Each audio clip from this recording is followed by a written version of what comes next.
Bom dia a todos, bom dia a todas. Bom dia para você que também nos acompanha pela TV UFMA no Maranhão. Sejam todos muito bem-vindos e bem-vindas a mais um ICL Mercado Investimentos.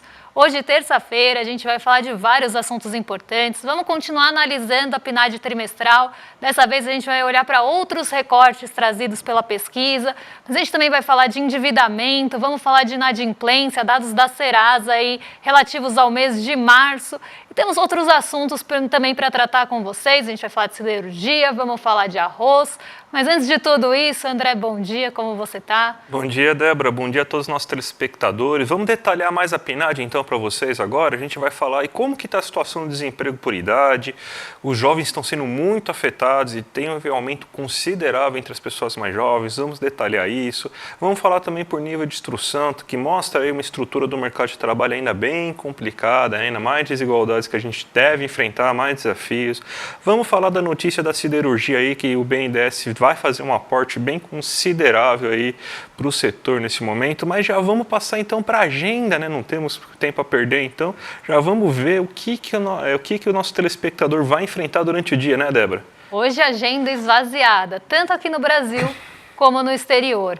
A gente teve no início da manhã ali dados da zona do euro, então a gente teve PPI da Alemanha e balança comercial, essa sim da zona do euro, então dados referentes a março e abril. Aqui no Brasil saiu a sondagem da indústria de construção, dados referentes a maio às 10 horas da manhã, e depois disso a agenda vai ser tomada aí por discursos dos dirigentes do Banco Central dos Estados Unidos, em diversos eventos aí ao longo do dia. Então a gente tem dirigente do Fed de Richmond, a gente tem dirigente do Fed de Nova York, temos o diretor do Banco Central dos Estados Unidos também participando de um painel hoje. Então um dia bem centrado em discursos dos dirigentes do Banco Central dos Estados Unidos. Em seguida, Rafael Bostic, que é do Fed de Atlanta, também vai discursar hoje, naquele mesmo evento que ele já estava participando na segunda-feira.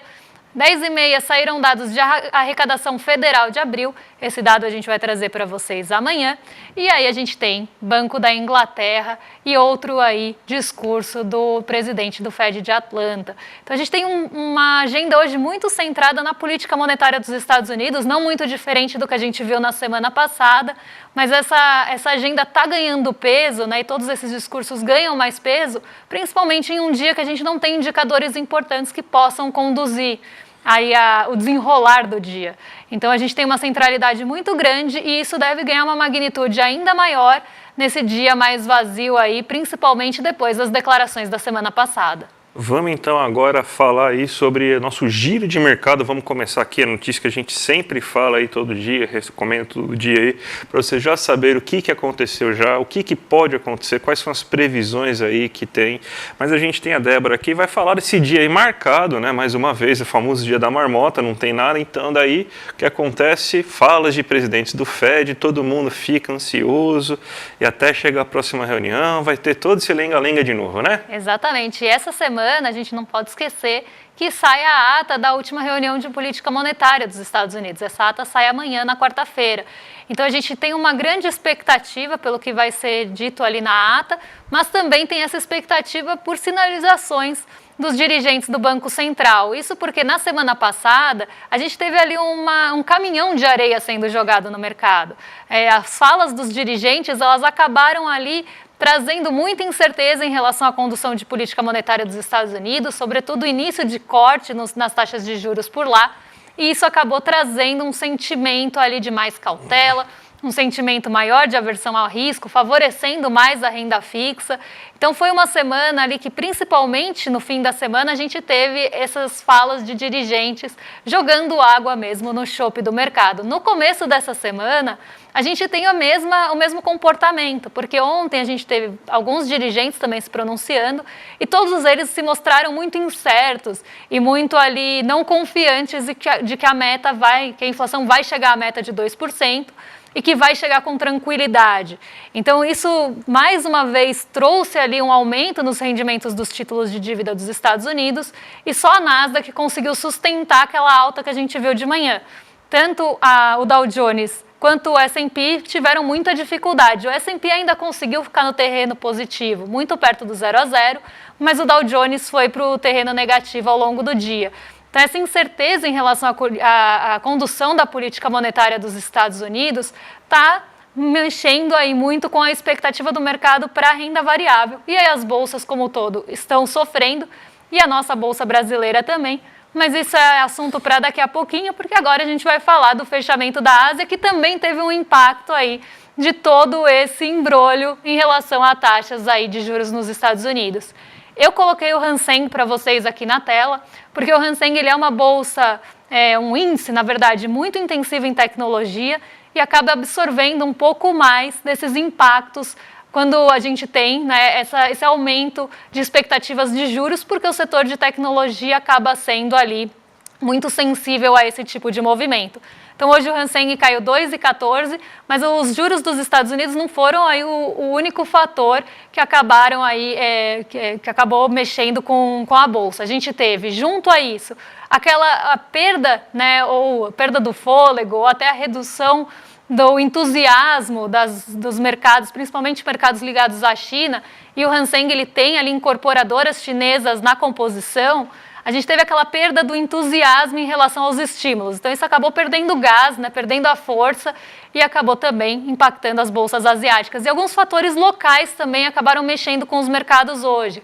No caso do Nikkei, que a gente vai ver daqui a pouquinho, ele também caiu não só por todo esse conjunto de fatores, mas também aí por quedas em mercados locais. Então, as companhias aéreas caíram, a gente teve alguns outros setores-chave ali do Nikkei 225 também ali prejudicando o desempenho do índice. Então, hoje a gente teve uma combinação de fatores locais de cada uma das bolsas, com ali a perda desse gás, desse entusiasmo com os estímulos da China, e também os ventos vindos de Nova York ontem mais negativos por conta das falas dos dirigentes do Fed, aumentando a incerteza de para onde vão ali as taxas de juros dos Estados Unidos. Então, essa combinação de fatores levou a Ásia hoje para o terreno negativo, e a gente vai ver que isso está também chegando em Nova York nessa manhã.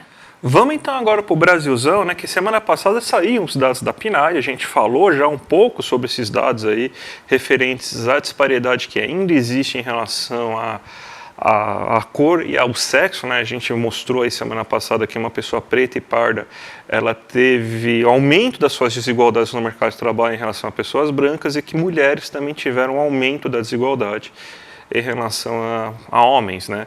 E a gente tem um outro recorte importante que a gente mostrou aqui para vocês agora nesse momento, que é em relação à idade e também em relação ao nível de instrução, né? Porque se a gente já sabe também que o desemprego é um grande problema e de desigualdade que afeta mais pessoas pretas, pardas e mulheres, a gente também tem que colocar outros pingos nos is aí para explicar que o desemprego ele afeta muito mais as pessoas mais jovens. E quando a gente está falando de desemprego, a gente não está falando daquela pessoa que não está procurando emprego porque está estudando ou porque não quer, a geração neném que tanto fala assim.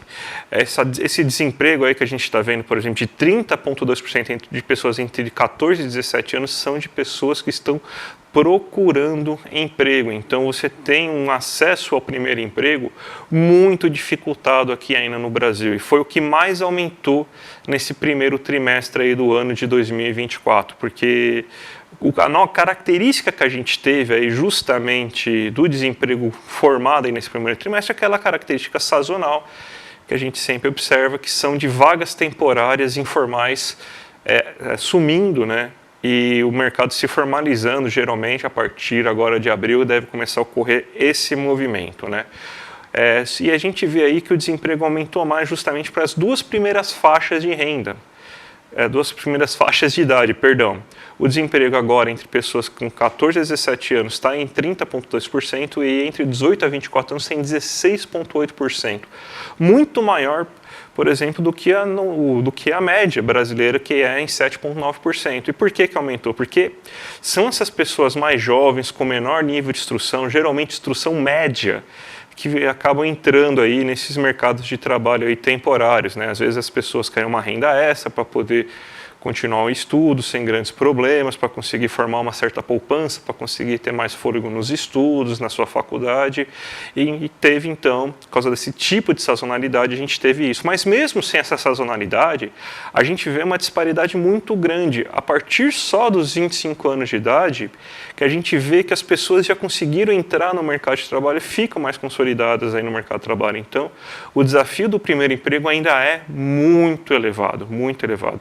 E a gente sabe aí que não é todo brasileiro que consegue esperar até os 25 anos de idade para conseguir se consolidar no mercado de trabalho. Então, a juventude sofre muito com essa questão aí do desemprego, principalmente até os 24 anos de idade. Se a gente pega esse mesmo recorte, só que agora por nível de instrução, a gente vê uma característica muito definida que é que essas faixas médias, ou seja, pessoas com ensino médio incompleto ou completo, são aquelas que mais sofrem em relação ao mercado de trabalho, né? Você pega aqui, por exemplo, pessoas sem instrução, o nível de desemprego de pessoas sem instrução até que é relativamente baixo, porque são 6,3% só de desempregados com esse nível de instrução, que são geralmente trabalhos mais braçais, que não dependem aí de muitos letramentos. Então você tem aí que existe uma boa demanda em relação a esse tipo de emprego, então o desemprego acaba ficando muito baixo. E quando você tem um ensino superior completo, ou seja, pessoas que conseguem se formar, o desemprego também é bem abaixo daquilo que a gente vê em média, né, de 4,1%. Inclusive, até estava falando aí, a gente estava conversando, a Débora, antes do começo do programa, né, a diferença abissal que existe entre a renda média de uma pessoa com ensino superior incompleto para uma pessoa com ensino superior completo, que é uma diferença de quase R$ 3.200. Se for pegar uma pessoa só com ensino médio completo, ou seja, que nem começou a faculdade, a diferença vai para R$ 3.800 de diferença entre uma pessoa que tem ensino superior completo e ensino médio completo, porque uma pessoa com ensino superior completo tem um ganho em média de quase R$ 6.000 em termos reais. Então, você vê a importância, né, e por isso que a gente vê cada vez mais assim, pessoas que querem tirar o diploma, porque justamente o diploma ainda é uma garantia, mesmo que você não faça essa faculdade num lugar assim com uma excelência acadêmica tão elevada e tudo mais, ainda é uma garantia que você vai ter um aumento muito grande nos seus rendimentos médios, né? E a gente vê que as faixas médias continuam sendo as mais afetadas, para aquelas pessoas que pararam no ensino fundamental ou que não conseguiram ainda chegar ao ensino superior completo, o desemprego é bem mais elevado que todas essas outras categorias. O mais elevado é justamente ensino médio incompleto ou equivalente. Então está em 13,9%, também foi uma das categorias que mais aumentou junto com o ensino médio completo aí nesse momento, que são pessoas que conseguiram entrar nesse mercado de trabalho agora de fim do ano, conseguindo aí, porque é mais ou menos nessa faixa de categoria que essas vagas temporárias acabaram abrindo no comércio, porque você precisa de um certo nível de escolaridade, um certo grau de aprendizado para conseguir fazer essa função, mas não é algo extremamente especializado. Então, basicamente, a gente tem esse tipo de emprego agora deixando de ser formado, e são pessoas que você tem uma maior dificuldade para conseguir entrar em outras categorias, né? Porque é uma vaga de emprego que está sumindo, não é só no Brasil, no mundo inteiro, né? Uma vaga de emprego que está sendo maquinário, está substituindo, você tem agora a inteligência artificial também nos substituindo cada vez mais, você tem os robôs lá, por exemplo, telemarketing era muito de se fazer com telemarketing em relação a esse tipo de categoria de instrução, e agora o telemarketing também está completamente automatizado. Então você vê essa faixa de emprego também sumindo, essas pessoas não conseguindo se recolocar. Então esse aqui está vamos dizer assim, um panorama um pouco mais amplo do que está acontecendo aí com o nível de emprego aí na economia brasileira, Débora.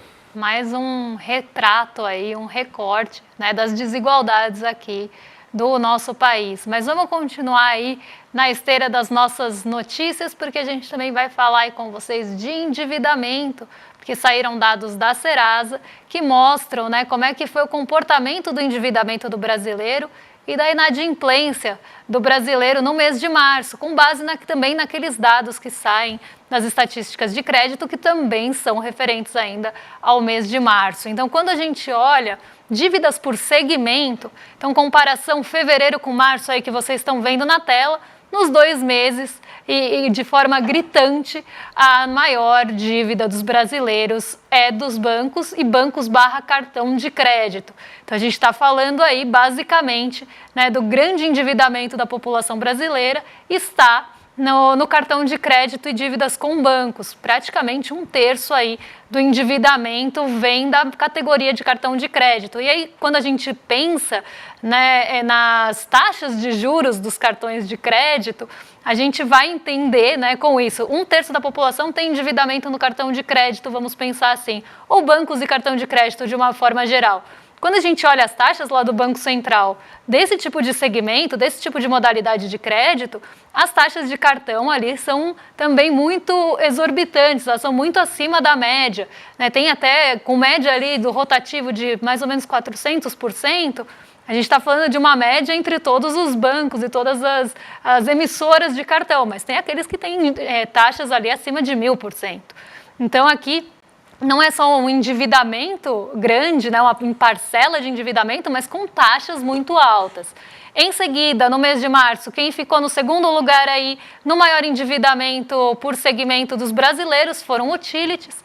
Então, são contas básicas, água, luz e gás, serviços e as financeiras, na verdade, financeiras em terceiro lugar e os serviços em quarto lugar. Mas aqui a gente vê, né, que teve pouca mudança entre o mês de fevereiro e março, e o cartão de crédito continua sendo aí a maior parcela do endividamento do brasileiro. Olhando agora para a inadimplência, a gente tem um raio-x aí de como é que foi a inadimplência do brasileiro, e aqui a gente tem um retrato, né, dos inadimplentes no Brasil. A gente tem 72,89, então quase 73 milhões de inadimplentes no Brasil. No mês de março a gente teve uma alta de 1,19%, né, de 1,19% nessa inadimplência. O valor médio por pessoa de inadimplência no Brasil é R$ 5.300, ali R$ 5.312,70. Também teve um aumento ali na inadimplência, né, no valor médio da inadimplência do brasileiro. E o valor médio de cada dívida, então se a gente pegar ali, aqui a gente está somando todas as dívidas. Se a gente pegar o valor de cada uma das dívidas, o valor médio é de R$ 1.412,33. Também teve aumento em relação ao mês passado. O valor médio das dívidas. A gente tem 274,2 milhões de dívidas no Brasil, inadimplentes, aqui 1% de aumento em relação ao mês passado, e o valor total das dívidas aí, 387,2 bilhões, também aqui um aumento em relação ao mês passado. E é interessante a gente pensar, tudo bem que aqui é mês de março, mas é interessante a gente pensar, né, nesse aumento da inadimplência, em um momento que a gente acaba e encerra o Desenrola, que tem justamente esse objetivo de diminuir a inadimplência e diminuir aquela parcela de renda que vai justamente para pagamento de juros e às vezes de juros impagáveis aqui no Brasil e de dívidas que estão ali rolando há muito tempo e que já atingiram patamares bem elevados de não só inadimplência, mas muitas vezes de se tornar realmente impagável. Aí tem um terceiro recorte aí que mostra a inadimplência no Brasil aí em relação ao percentual da população. Então, a gente tem quase metade da população, se a gente fosse pensar, 44,3%, né, uma parcela importante da nossa população que está inadimplente ainda. Tudo bem que esses dados devem atualizar, mas aqui a gente já tem algum efeito do Desenrola e, mesmo assim, a gente ainda tem uma população bem enrolada aí com dívidas e a gente precisa também, né, agora tem o Desenrola que faz parte do Acredita, né, que vai olhar ali mais para pequenas e microempresas, mas aqui a gente está falando da pessoa física mesmo, né, que já foi uma fase aí do Desenrola. Então esse é um retrato ainda preocupante aqui do nosso Brasil, sobretudo pensando no nosso Brasil, que tem ali uma concentração financeira muito grande e taxas de juros muitas vezes impagáveis, como é o caso do cartão de crédito, que é o maior endividamento do brasileiro. Vamos para a questão do arroz agora, que você teve o anúncio ontem do governo que ele vai zerar a tarifa de importação do arroz para garantir esse abastecimento, né? A gente sabe que o governo já se propôs a comprar 1 tonelada, pelo menos, não, bem mais de 1 tonelada, perdão, gente, comprar assim, muito arroz aí importado aí justamente porque existia, né, pelo menos no primeiro momento, o risco de desabastecimento de arroz, mas daí depois dessa, vamos dizer assim, vamos chamar de falha de comunicação, né? Porque os agricultores acabaram falando que não ia ter arroz, que estava começando a faltar arroz no mercado, que ia ter desabastecimento. O governo falou, não, beleza, então eu vou importar arroz. Daí ele falou, não, gente, a gente tem arroz aqui no mercado, então fica tranquilo. Então o governo, para garantir, vai no via das dúvidas, né? Vamos lá importar esse arroz, a gente já explicou como vai ser a venda desse arroz, inclusive aí para o brasileiro, vai ter um preço fixo e você vai também zerar essa tarifa de importação. Então, se algum produtor aí precisar suplementar a sua safra de arroz aí porque está faltando, ele vai poder importar esse arroz sem nenhum tipo de problema, ele vai poder aí importar isso aí sem problema. Então, eu já ouvi gente falando mal dessa notícia aí, conseguimos ouvir gente que é contra, né, a importação de arroz. Até ouvi na Rádio Bandeirantes hoje, né, faço aquele grande exercício de ficar ouvindo a rádio concorrente aí para você ter fígado aí e saber o que eles estão falando de besteira para poder desmentir, né, ao vivo, né. Então, ouvi lá um senhor famoso lá da Rádio Bandeirantes falando que o governo devia trabalhar em vez de ficar importando arroz para atrapalhar aí os agricultores locais aí do Rio Grande do Sul, né? Mas é assim que pensa, né? Nossa querida elite aí pensante da comunicação brasileira, né? André, você está se autopunindo de manhã, mas a gente precisa ver todas essas notícias. Eu também me dou umas chicotadas de manhã e leio cada coisa que vocês nem imaginam, para a gente poder trazer para vocês aí de uma forma desconstruída e desmitificada também. É por vocês, né? Por vocês que a gente toma esse sacrifício. Exatamente. E a gente tem também notícias da siderurgia, porque vai ter aí um aumento de investimentos no setor, né, no país, e isso veio aí depois do anúncio das cotas e aumentos de tarifa de aço, né? Então a gente tem uma perspectiva de um anúncio aí de 100 bilhões, mais ou menos, em investimentos no Brasil até 2028, 4 anos. É importante porque a gente tá vendo aí que está aumentando, inclusive agora, os investimentos, bens de capital, só que a gente precisa de coisas, a gente precisa que esses investimentos sejam produzidos, né? Então não adianta nada a indústria querer investir sendo que não tem material de bens de capital para conseguir investimento, né? A gente está com uma capacidade ociosa no setor aí siderúrgico de 50%, ou seja, a gente consegue crescer na siderurgia sem precisar expandir a planta produtiva siderúrgica, só aumentando a produção. Então é um bom momento aí para você conseguir isso. A gente está vendo a indústria demandando cada vez mais bens de capital, e a siderurgia é um desses aí. Então também veio junto com alguns anúncios do Haddad também aí sobre questão de isenções, taxações exteriores e tudo mais. Então acho que vale bastante a pena essa medida. O BNDES, né, se não fosse o BNDES, né, não ia ter financiamento aí no Brasil, porque não é nenhum banco privado, é o BNDES aí que tem a capacidade e só ele consegue fazer esse tipo de anúncio. Vamos para a abertura de mercado então agora, Débora, aqui, vamos ver aí como que tá. Ixi, hoje tá todo mundo bem parado, ninguém quer saber de nada, hein? Não é só a agenda que está esvaziada e xoxa hoje, mas o nosso mercado ele também está andando muito de lado. Isso não só no Brasil, como de uma forma geral, né? Então a gente vê aqui o Ibovespa bem perto do 0 a 0, tentando buscar um fôlego positivo ali, mas está quase se segurando para manter os 127 mil pontos, está bem perto ali, quase chegando nos 128, né? Mas está ali bem forçando o fôlego para ficar no positivo, eu diria. E isso vem muito porque o petróleo Brent está em queda hoje. Então, o que a gente tem de limitação para o Ibovespa? Vamos pensar assim primeiro. O que pode limitar essa alta ou puxar o Ibovespa para perto do 0 a 0? Primeiro fator, petróleo Brent, que está caindo 0,80 hoje, está nessa toada desde manhã. Então, desde a abertura ali dos mercados, durante a madrugada, a gente viu o petróleo Brent já no terreno negativo, ele estava caindo até mais, durante a manhãzinha ele estava caindo mais de 1%, então a gente já sabia que as ações ligadas a petróleo iam sofrer hoje na nossa abertura de mercado. Antes até mesmo da abertura já dava para ter ali uma ideia. E aí a gente tem um outro fator pesando, nesse caso especificamente na Petrobras, porque hoje a gente tem a reunião que vai validar ali a indicação da Magda Chambriard para o comando da petrolífera e da estatal. Então isso também acaba pesando no sentimento dos investidores que não vão se posicionar muito fortemente em ações ligadas a petróleo e, sobretudo, na Petrobras, que tem um peso enorme no nosso Ibovespa, justamente por conta da expectativa e da espera por essa reunião, por essa assembleia que vai validar a indicação. Então, aqui a gente tem uma incerteza grande, algo que pode mexer aí com a volatilidade da Petrobras, pode aumentar a volatilidade da Petrobras em um dia que o petróleo também não está colaborando.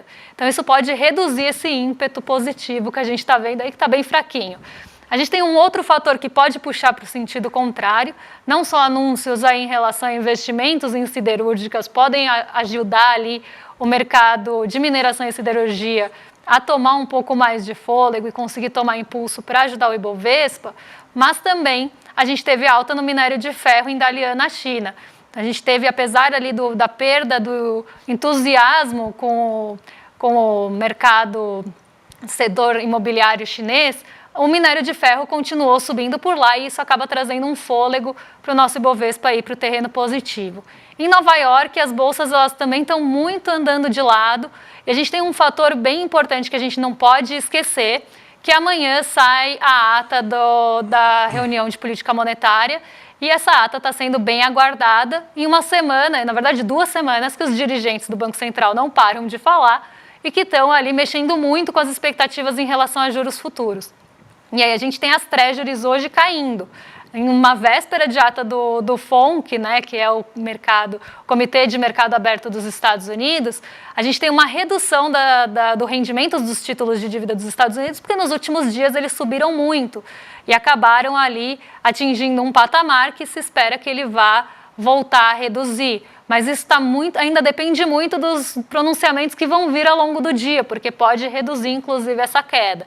Em um momento também de muita incerteza. Em um momento de muita incerteza, o mercado não vai se posicionar. Então, ele vai ficar mesmo andando ali de lado, como um siri, vai ficar ali perto do 0 a 0 em Nova York, também pouco fôlego local. Quando a gente olha moedas, a gente vê também que é uma movimentação muito contida, né? O dólar frente aos pares está zerado, ele não está ali mostrando nem positivo nem negativo, está bem ali no 0 a 0, até com uma leve movimentação negativa, porque vocês veem que ele está vermelhinho aí, mas o dólar aqui frente a real, ele está se desvalorizando. Então mostra ali que tem um ímpeto sim vindo de real, provavelmente da movimentação de commodities e ações ligadas às commodities, sobretudo minerais. E a gente está falando basicamente de minério de ferro. E hoje o nosso DI futuro está reduzindo aí, está recuando junto com as treasuries. Então um dia bem morno, né? Um dia com a cara da agenda de hoje, um dia realmente com muita dificuldade de trazer algum movimento diferente do que vocês estão vendo, porque a gente tem mesmo uma agenda de indicadores muito vazia e muita incerteza já esperando a ata de amanhã. Débora, estamos fazendo aniversário, 2 anos de ICL, que a gente começou lá com o ICL Notícias, primeira edição, quando tudo era mato, a gente estava aqui já quando tudo era mato, e agora o ICL tem mais de 10 horas de programação, olha que maravilha. E para comemorar esses 2 anos de ICL, a gente tem um monte de novidades para vocês. Tem a lojinha nova, é a loja Sou ICL, gostou dessa camiseta, da camiseta que a Débora está usando?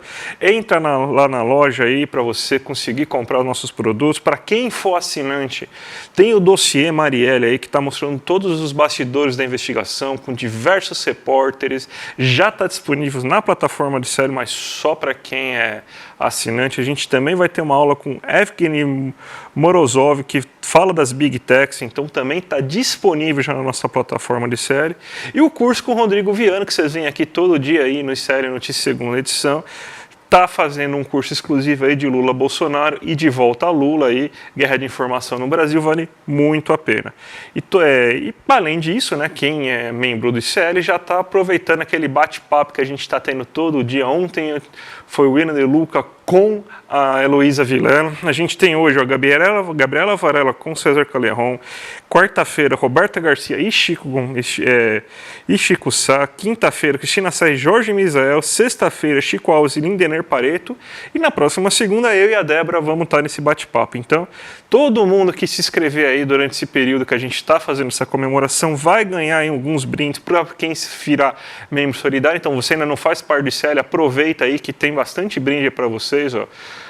cupom de 35% de desconto na loja Sou ICL, certificado digital de membro solidário, a Big Tech, esse livro da Big Tech aí do Evgeny Morozov, e também a versão revisada e atualizada e autografada do livro do Rodrigo Viana. Então, gente, a gente tem até um vídeo para passar para vocês aí, para vocês se empolgarem mais e virarem alunos de ICL.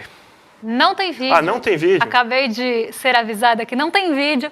Então, rolezeiros que estão ansiosos no chat, podem ficar tranquilos, que a gente já está passando bastão aí para o Rolê ICL com o William Deluca e Guga Noblar.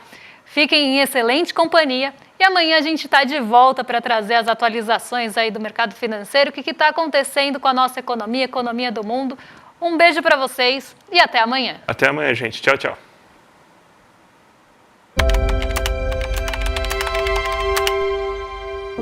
Ser ICL para mim é ser independente, é poder falar o que a gente pensa. Ser do ICL é ter liberdade para opinar e isso ninguém paga uma história dessa. Ser ICL é ser resistência, e ser resistente, e ser resiliente também. A gente acorda cedo, todos os dias, antes da notícia, e a gente vai dormir depois dela.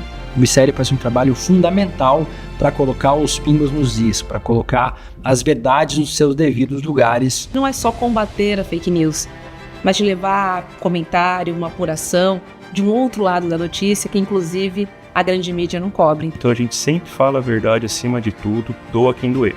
Isso tudo sem monetizar o seu conteúdo e sem receber um único real de iniciativa privada ou de qualquer fonte de financiamento. Tem um compromisso único e exclusivamente com a verdade e com o público, com as pessoas, com a comunidade do ICL. Ser do ICL significa apostar numa comunidade, na construção de uma comunidade. A relação aqui não é com um público passivo, mas com pessoas que apostam, entendem, participam e ajudam a fazer o ICL todos os dias.